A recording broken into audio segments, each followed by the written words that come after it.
Hej, jeg hedder Lise. Jeg elsker at lave kage.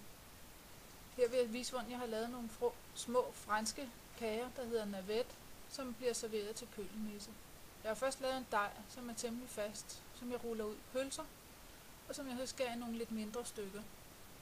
Sådan cirka på størrelse med en tommelfinger. Så trykker jeg lidt på stykkerne, så de bliver lidt spidse i enderne. De skal nemlig komme til at ligne små robåde. Så giver jeg dem et snit ned langs midten og åbner dem en lille smule. Så kommer de i ovnen, og når de kommer ud og er bagt, så er de faktisk åbnet sig lidt mere. Og så ser de sådan ud. Opskriften kommer ved en anden lejlighed. Velbekomme.